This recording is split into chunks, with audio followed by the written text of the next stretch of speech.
আসসালামু আলাইকুম এইচএসসি 2025 পরীক্ষার্থীবৃন্দ, আশা করি তোমরা সবাই ভালো আছো এবং সুন্দর মতো পরীক্ষা দিচ্ছ। গত পরীক্ষা ইংলিশ ফার্স্ট পেপারে যে সাজেশন দিয়েছিলাম আলহামদুলিল্লাহ ওইখান থেকে কমন ছিল। আমি প্রমাণ সহ আমার ফেসবুক পেজের মধ্যে দিয়েছিলাম। তো আশা করি আমার সাজেশন ফলো করলে ইনশাল্লাহ হতাশ হতে হবে না। আমি বারবার একটা কথাই বলি, আমি খুব অল্প সাজেশন দিই যাতে না আসলেও স্টুডেন্টরা ওইখান থেকে আইডিয়া নিয়ে লিখতে পারে এবং দোষারোপ করতে না পারে। এটাই হচ্ছে মেন কথা। কারণ যখন আমি বেশি সাজেশন দিব 15টা 20টা, ওইখান থেকে তো কমন পড়তেই পারে স্বাভাবিক। এখন এক রাতে কি স্টুডেন্টদের সম্ভব 15টা 20টা এরকম করে শিখা?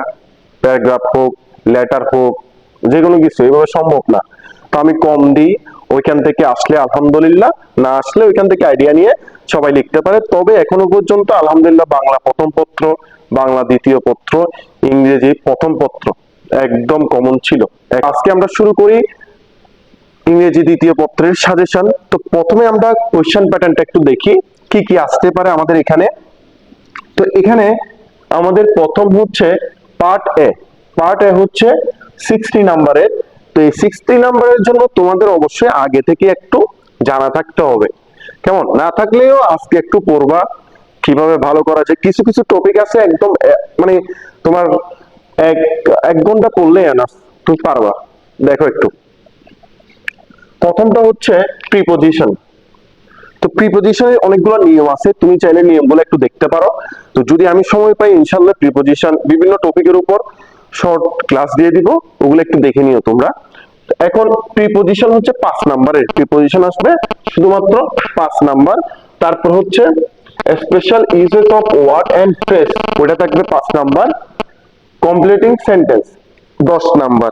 এই কমপ্লিটিং সেন্টেন্সটা একটা গুরুত্বপূর্ণ কথা আছে, সেটা হচ্ছে যাদের ইংলিশে দক্ষতা ভালো তারা হচ্ছে খুব সহজে লিখতে পারে এগুলা। কারণ একটা কমপ্লিটিং সেন্টেন্স অনেক ভাবে হতে পারে। এখন তোমরা অনেক সময় দেখা যায় কি পরীক্ষার হল থেকে বের হয়ে তার থেকে জিজ্ঞেস করো এটা তুই কেমন লিখছিস, তুই কেমন লিখছিস, দেখা যায় না মিললে হতাশ হয়ে যাও। না, এটা হচ্ছে অর্থের উপর ডিপেন্ড করে, যার কারণে এক একজনের উত্তর এক এক রকম হতে পারে, হতাশ হওয়া যাবে না। আচ্ছা, এটাতে থাকবে আমাদের হিউজ একটা নাম্বার, 10 নাম্বার। তারপর রাইট ফর্ম অফ ভার্ব, এটাতে 7 নাম্বার থাকবে। ন্যারেশনে থাকবে 7 নাম্বার। মডিফায়ার্সে থাকবে 5 নাম্বার। আর হচ্ছে সেন্টেন্স কানেক্টরস, এটাতে থাকবে 7 নাম্বার। সিনোনিম এন্ড অ্যান্টোনিম, এটাতেও 7 নাম্বার। আর পাংচুয়েশন, এটাতে থাকবে 7 নাম্বার। এটা হচ্ছে তোমাদের গ্রামার পার্টটা ইংলিশ সেকেন্ড পেপারে 60 নাম্বারের জন্য। কেমন? তো এবার হচ্ছে পার্ট বি। এই পার্ট বি তেই নাম্বার তুলতে হবে যারা একটু গ্রামারে দুর্বল তাদের জন্য। কেমন? পার্ট বি কি আসে একটু দেখো তোমরা। ফর্মাল লেটার বা ইমেল 10 নাম্বারের জন্য, কিন্তু কত? 10 নাম্বার। ফর্মাল লেটার অথবা ইমেল। এবার হচ্ছে তারপর প্যারাগ্রাফ। এইখানে একটা জিনিস কিন্তু দেখো, প্যারাগ্রাফ প্যারাগ্রাফ তার মানে অনেক এক পার্ট বি এর তোমার ধরা যায় 80% নাম্বার কোথায় চলে যাচ্ছে? প্যারাগ্রাফের মধ্যে চলে যাচ্ছে। ওই জন্য ওইটাতে বেশি জোর দেওয়া লাগবে। কেমন? দেখো এদিকে 15 নাম্বার, এদিকে 15 নাম্বার ডেসক্রিপশন, আর হচ্ছে কজেস এন্ড ইফেক্ট। এখন এগুলোর ক্ষেত্রে তুমি কি করবা দেখো, একটা শর্ট টেকনিক দেখাই দিই। শর্ট টেকনিকটা কি মানে এক রাতের জন্য, সেটা হচ্ছে ফর্মাল লেটার আর ইমেলের একটা ফরম্যাট আছে, ওটা একটু তোমরা দেখে নিবা। দেখে নিলে ওইটা যদি একটু পড়ে ফেলো তাহলে কি অটোমেটিক দেখবে নাম্বার পেয়ে যাচ্ছ। এটা পড়ার পর তোমার যখন এটা পড়া হয়ে যাবে তখন তুমি কি করবো, ওই সাজেশনে যেগুলা দিব ওগুলা 2-3 বার করে পড়ে যাবা, যাতে তোমার মনে থাকে, ওইটার বেস করে তুমি লিখতে পারো। আর এই যে প্যারাগ্রাফের ক্ষেত্রেও সেম, একটা প্যারাগ্রাফ দিয়ে এই কারণের, তারপর হচ্ছে তোমার খারাপ দিক ভালো দিক অনেকগুলো লেখা যায়, ওইটা একটু পড়ে ফেলবা, ওটা একটু শিখে ফেলবা। শিখলে ওই যে সাজেশন থেকে এবার সুন্দর করে লিখে ফেলবা। বুঝা গেছে?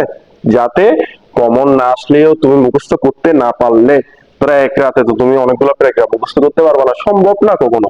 তখন তুমি কি করবা, ওই একটা প্যারাগ্রাফ ওটা শিখে ফেলবা। শিখলে ওইটার উপর ডিপেন্ড করে তুমি লিখে ফেলবা। আশা করি সিলেবাস সম্পর্কে তোমাদের ধারণা হয়েছে এখান থেকে কিভাবে তোমাদের লিখতে হবে। আরেকটা জিনিস মাথায় রাখবা, ইংলিশ ফার্স্ট পেপার এবং সেকেন্ড পেপার মিলে কিন্তু তোমার এ প্লাসটা আসবে, দুইটা মিলে নাম্বার যোগ হবে। একটা না। সুতরাং ফার্স্ট পেপার যাদের একটু তুলনামূলক খারাপ হয়েছে তারা হতাশ হবে না, সেকেন্ড পেপার ভালো করো। আর যাদের ফার্স্ট পেপার ভালো হয়ে গেছে অনেক, তারা অবশ্যই ট্রাই করবা কি সেকেন্ড পেপার আরো ভালো দেওয়ার জন্য, যাতে নাম্বার অনেক বেশি আসে। ঠিক আছে, এবার আমাদের সাজেশনের পালা, সাজেশন গুলো একটু দেখে নিই আমরা। তাহলে এবার সাজেশনের মধ্যে আমরা দেখি ফর্মাল লেটারে আমরা কি দিলাম। কি তোমরা কি 8টা দেখে ভয় পেয়ে গেলে নাকি? না, এখানে 8টা দিব না, জাস্ট একটু দেখার জন্য দিয়েছি। এখান থেকে আমি সিলেক্ট করে দিব কয়টা, 4টা। ওই 4টা অবশ্যই অবশ্যই তোমাদের পড়ে যেতে হবে, কেমন? ওই 4টা অবশ্যই দেখবা, দেখো কোনটা কোনটা। এখানে কি ফর্মাল লেটার, ডিবেটিং ক্লাব, যেটা হচ্ছে কি ইংলিশ ল্যাঙ্গুয়েজ ক্লাব, একই তোমরা একটা একটা দেখলে হবে। কলেজ ক্যান্টিন, কেমন? তারপর হচ্ছে seat in the college hostel, তারপর হচ্ছে multimedia facilities and classroom facilities, then হচ্ছে computer certificate, online birth certificate, এগুলো একই একই জিনিস। For some extra class, extra ক্লাসের জন্য study tour, relief for affected people, এগুলা তোমরা দেখতে হবে, কেমন? এখন এখান থেকে দেখো, আমি বলেছি কি এতগুলো আমি দিব না, তাহলে কি করব, এখান থেকে একটু কমাই দিব, তাই না? তাহলে 4টা দিচ্ছি, দেখো এটা দেখবা, প্রথমটা, তৃতীয়টা, তৃতীয়টা, চতুর্থটা, এই 4টা অবশ্যই দেখবে, বাকিগুলোও দেখে যাওয়া, তবে এই 4টা সবচেয়ে গুরুত্বপূর্ণ, কেমন? এই 4টা হচ্ছে বেশি গুরুত্বপূর্ণ, ঠিক আছে? ওই যে আবার বললাম, একটা ফরম্যাট তুমি শিখে ফেললে তখন অটোমেটিক এগুলো আইডিয়া নিয়ে গেলে লিখতে পারবা, কেমন? এবার আসা যাক ইমেলে। ইমেলে কি করবা, দেখো ইমেলে দিয়েছি 6টা, 6টা থেকে আমি সেম 4টাই দেখাই দিব তোমাদের, 6টা শিখতে হবে না, কেমন? 4টা দেখাই দিব, দেখো ইমেল হচ্ছে কংগ্রাচুলেশন অন ব্রিলিয়ান্ট সাকসেস, এটা একটা important of reading newspaper, কোভিড-19, তারপর plan after SSC exam, routine of the SSC exam, telling the progress of studies, then হচ্ছে অ্যাডভান্টেজ অফ লার্নিং ইংলিশ অথবা গেট অ্যাডমিটেড ইংলিশ কোর্স। এখন দেখো কোনটা কোনটা, এখান থেকে 4টা বলছি না, ইম্পর্টেন্ট, দেখো কোনটা কোনটা। ব্রিলিয়ান্ট এক্সাম, দেন হচ্ছে কোভিড-19, যেহেতু এখন কোভিড-19 এর প্রভাবটা আবার চলে আসছে, কেমন? তারপর হচ্ছে plan after SSC exam, routine of the SSC exam, তারপর হচ্ছে advantage of learning English gate admitted English course. তার মানে কি 1 4 3 6, এই 4টা বেশি ইম্পর্টেন্ট, বেশি গুরুত্বপূর্ণ, কেমন? তাহলে 4টা দিয়ে দিলাম না, এই 4টা অবশ্যই দেখবা, ওকে? বেশি দিন কিন্তু এখানে বেশি না, 6টা 8টা, আমি এখান থেকে আরো কমাই দিলাম, ঠিক আছে? তাহলে এবার আমরা প্যারাগ্রাফ দেখি, কেমন? প্যারাগ্রাফে তোমরা কি কি দেখবা, দেখো এখন প্যারাগ্রাফের ক্ষেত্রে ডেসক্রিপশনের প্যারাগ্রাফের মধ্যে তুমি বাংলাদেশ আওয়ার ন্যাশনাল ফ্ল্যাগ, এটা দেখবা। Environment pollution, deforestation, tree plantation, online education and ideal studies, তারপর আর্লি রাইজিং সায়েন্স ফেয়ার। এখন এখান থেকে আবারও 4টা দিচ্ছি আমি, কোনটা কোনটা পড়বো দেখো।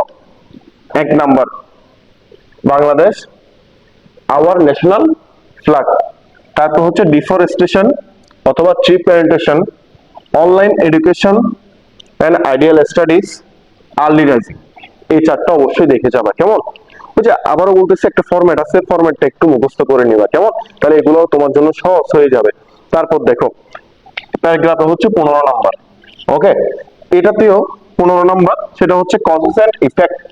এটার ক্ষেত্রে দেখো প্রাইস হ্যাক, তারপর হচ্ছে mobile phone, internet, social media, এগুলো সবাই পারে, কমন জিনিস। Junk food and healthy food, খারাপ দিকগুলো আর কি। ফেলিওর ইংলিশ, তারপর drug addiction, climate change and global warming, 7 city life and village life, আর ট্রাফিক জ্যাম। এখন দেখো এখান থেকে 4টা তুমি কি কি দেখবা, সবচেয়ে বেশি বেশি বেশি ইম্পর্টেন্ট এটা প্রাইস হ্যাক, তারপর মোবাইল ফোন দেখবা, দেন হচ্ছে তুমি জাঙ্ক ফুড এটা দেখবা, তারপর এখান থেকে আরেকটা দেখতে পারো ড্রাগ এডিকশন, ঠিক আছে? আবার এখানে একটু ইয়া লাগতেছে, হচ্ছে ক্লাইমেট চেঞ্জটাও গুরুত্বপূর্ণ, আবার ট্রাফিক জ্যামও গুরুত্বপূর্ণ, তো এগুলো সবগুলো একটু দেখবা, তবে আমি যেগুলা মার্ক করে দিয়েছি ওগুলো একটু বেশি দেখবা, ওকে? এখানে ট্রাফিক জ্যামটা দেখতে পারো। তো এখানে এই স্টুডেন্ট সাজেশন গুলো একটু দেখবা তোমরা, একদম সহজ। শুধু একটু পড়বা, পড়লে দেখবে যে হয়ে যাবে। কেমন? আত্মবিশ্বাস হারানো যাবে না। আর হচ্ছে এই বই নিয়ে বসবা, বসার আগে একটু আল্লাহকে ডাকবা, আল্লাহকে ডেকে আল্লাহর কাছে চাইবা যাতে সহজ করে দেয় সবকিছু। কেমন? তারপর মন, ব্রেন সব ফ্রেশ করে বসবা, পড়া একদম শেষ। কখন শেষ হয়ে যাবে তুমি নিজেও বুঝবা না। কেমন? একটানা পড়তে থাকবা, একটু একটু হালকা হালকা উঠে একটু একটু হাঁটবা, আর যখন ঘুম চলে আসবে একটু পানি খাবা। পানি খেলে দেখবে যে আবার ব্রেন সতেজ কাজ করতেছে, চোখে আর ঘুম আসতেছে না। ঠিক আছে? তোমাদের সবার জন্য শুভকামনা রইল। আর পরবর্তী পরীক্ষা আইসিটি, এটা ইনশাল্লাহ আইসিটির উপর অনেকগুলো ক্লাস আসবে পরীক্ষার আগে, ওগুলা দেখবা ক্রমান্বয়ে। কালকে থেকে ক্লাস দেওয়া শুরু হবে আইসিটির উপরে, এমসিকিউ সিকিউ কিভাবে লিখবা এগুলো সব দেখবা। ইনশাল্লাহ সবার পরীক্ষা ভালো হবে সেই কামনাই করি, সেই দোয়াই করি। আসসালামু আলাইকুম।